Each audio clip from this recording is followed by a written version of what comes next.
누가복음 20장 1절에서 18절. 우리 학생들 말씀을 잘 따라오고 있는지 한번 체크하기 위해서 지금 지난 얘기를 좀 하겠습니다.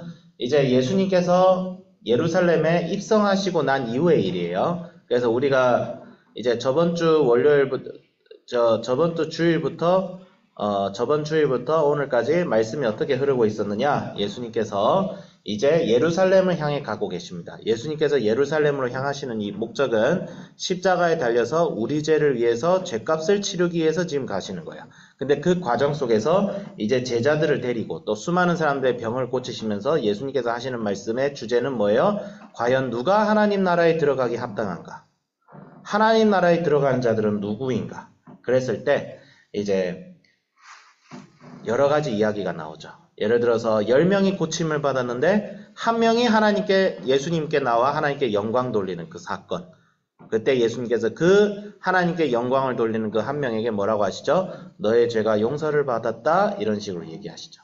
그 뭐예요? 많은 사람들이 고침을 받고 많은 사람들이 예수님의 말씀으로 인해 유익을 누리지만 하나님 나라에 들어가는 자는 그분은 앞에 믿음으로 나아가는 자들이다. 근데 누가 믿음으로 나아갔죠? 유대인이 아니고 이방인들이었어요. 마치 예고하는 거죠. 건축자의 버린 머릿돌인데 건축자의 버린 돌이 성전의 머릿돌이 되었다. 건축자들은 누구예요? 바리새인들과 유대인들이죠. 그래서 종말에 있을 일들을 얘기하시고 자신의 순환을 얘기하시고 그 다음에 맹인과 삭개오 사건을 통해서 누가 하나님 나라에 들어가는가? 자신의 모든 것을 버려두고 주님 앞에 요청하는 자들.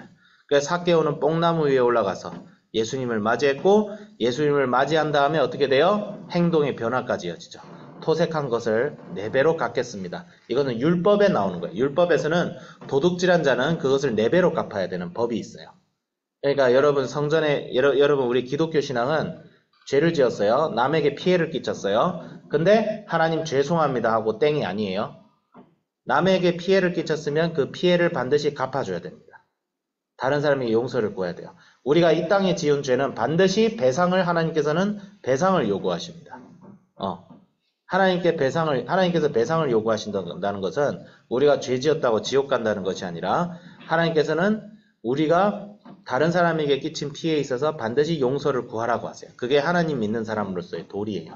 그렇게 하지 않을 시에 하나님께서는 반드시 여러분의 인생 속에 대가를 지불하게 하십니다. 그래서 다윗이 밧세바 사건 이후에 어떻게 됐어요? 그 인생이 죽을 때까지 전쟁과 자녀들이 서로 죽고 죽이는 악의 다툼 속에 있었던 거죠. 그렇게 나옵니다. 그렇게 쭉 나오고 문화의 비유가 나오고 예루살렘에 입성하기까지 예수님께서는 누가 하나님 나라에 들어가는가? 바로 어린아이 같이 자기의 모든 것을 던져주고 예수님께 나아가는 자들이 하나님 나라에 들어간다. 그래서 부자 청년은 하나님 나라에 들어갈 수가 없었죠. 왜? 그 사람이 돈이 많아서가 아니라 그 사람 마음속에 자기가 의롭기 때문에 하나님 나라에 들어갈 수 있다는 마음이 있는 거예요. 그래서 누가 천국에 가요? 내가 내 자신의 힘으로는 내 인생을 구원할 수가 없다는 것을 알고 예수님께 나아가는 자들이 하나님 나라에 들어가고, 그럼 누가 지옥을 갑니까? 자기 스스로 구원받을 수 있다고 생각하는 사람들이 지옥 가요. 내가 착하게 살면, 내가 열심히 살면 내가 내 인생 스스로 잘 할 수 있겠다. 이런 자기의에 가득 찬 사람들이 지옥을 가는 거예요. 예. 그거를 예수님께서 얘기하시면서 예루살렘에 입성하는 내용이 오늘의 내용입니다. 그래서 예루살렘 이제 주일에 입성했어요. 근데 여러분이 이 말씀을 이해하려면 예수님께서 지금 어디에서 지금 이 얘기를 하고 계신가를 알아야 됩니다. 그래서 4월 6일 이제 누가복음 19장 47절에 보면 뭐라고 나오죠?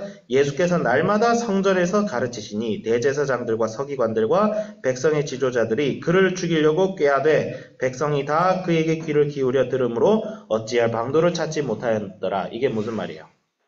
예수님께서 성전에 들어가셔서 성전을 정화하십니다. 그게 뭐예요?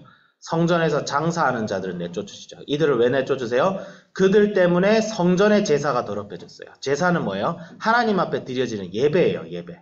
근데 성전은 기도하는 집이라고 했고 예배를 드리는 집인데 예배를 망치는 거예요. 그 예수님께서 예배를 정상화시킨 거예요. 사실 이 성전 정화 사건은 예배를 정상화시킨 거예요. 예배를. 예배가 뭐로 더럽혀졌어요? 하나님의 말씀이 선포되고 올바른 제사가 드려져야 되는데 거기서 돈놀이나 하고 자빠진 거예요. 교회에서 PPL하고 돈놀이 하면 안 되죠. 예를 들어서 교회에서 예를 들어서 다단계를 한다. 그런 경우가 있어서 얘기하는 거예요. 그 하나님께서 진노하실 일입니다. 교회에서 정치한다. 하나님께서 진노하실 일입니다. 예배를 드리는데. 그래서 하나님께서는 예배를 정화시킵니다. 그 이후에 월요일날 이제 오늘 우리 말씀에서 이 정화된 성전에서 예수님께서 백성들을 가르치시고 복음을 전하십니다.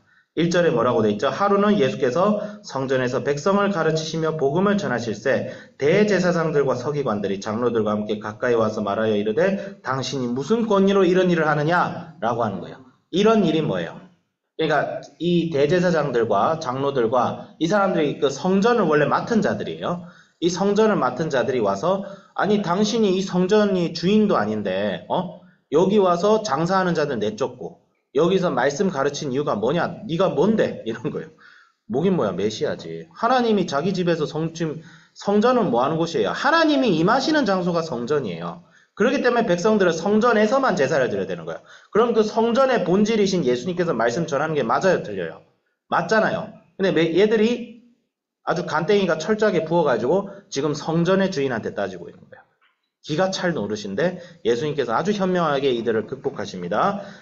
예수님께서 첫 번째로 뭐라고 하시죠? 요한의 세례가 하늘에서 온 것이냐 사람에게서 온 것이냐. 이 말은 뭐예요? 세례 요한이 선지자냐 아니냐 지금 그걸 묻고 있는 거예요. 그랬더니 바리새인들이 말을 못합니다. 왜?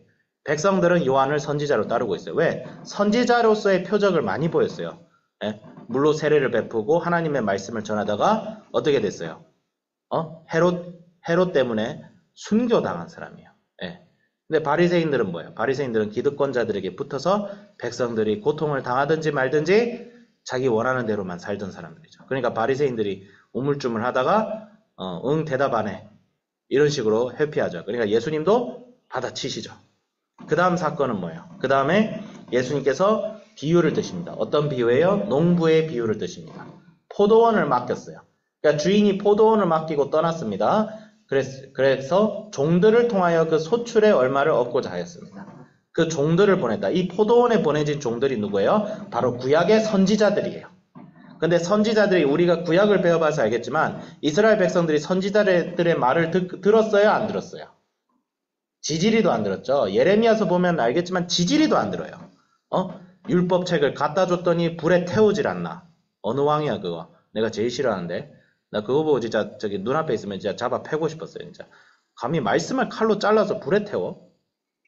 어쨌든 그런 짓거리를 이스라엘 백성들이 하였다는 것을 포도원의 종들을 잡아서 얼마간을 죽였다. 그래서 이제 어떻게 돼요? 마지막으로 하나님께서 자기 아들을 보내십니다.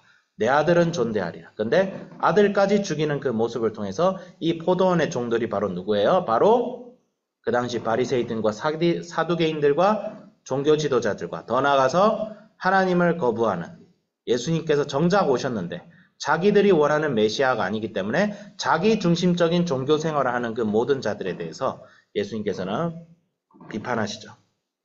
그리고 그들이 회개하고 돌아오길 바라십니다. 하지만 그들이 돌아오질 않죠. 그래서 17절이 그들이 보시면 이르기를 그러면 기록된 바 건축자들의 버린 돌이 모퉁이 머릿돌이 되었느니라 함이 어찌미냐. 이 돌 위에 떨어지는 자는 깨어지겠고 이 돌이 사람 위에 떨어지면 그를 가루로 만드냐. 머릿돌은 이제 주춧돌이라고도 하죠.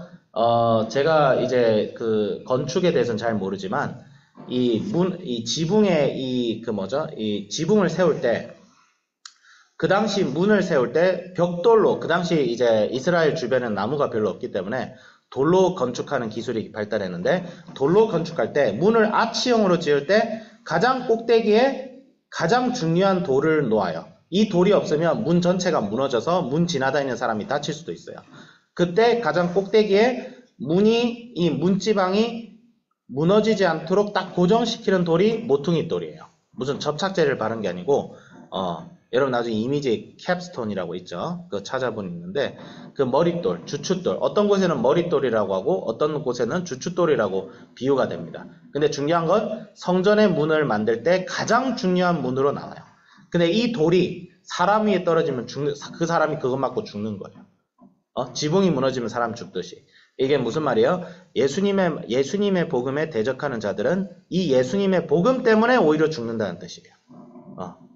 오늘 말씀의 본문의 주제는 하늘의 권세를 가지신 예수님이라고 보면 되고, 예수님의 권세는 이 권세를 가지고 성전을 정화하시고 예배를 회복하시고 그 다음에 이 땅에 복음을 전하셔서 뭐예요? 우리가 하나님께 나아가도록 하고 있어요. 예수님께서 이런 일을 하시다가 진짜 성전을 다시 회복하실 때가 언제예요? 바로 예수님께서 십자가에 달리시고 3일 만에 부활하셔서 이제 어떻게 되는 거예요?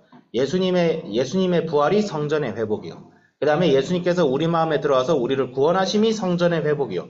그 다음에 예수님께서 내 인생의 주인과 왕이 되시고 성령이 우리 마음에 계셔서 우리의 마음속에 살아있는 주님의 말씀으로 가득 차 예수님의 형상을 닮아가는 것이 바로 성전의 회복이고, 더 나아가서 교회와 예수 그리스도를 믿는 공동체가 복음과 말씀이 회복되어서 교회가 새롭게 되는 것이 바로 성전의 회복이다.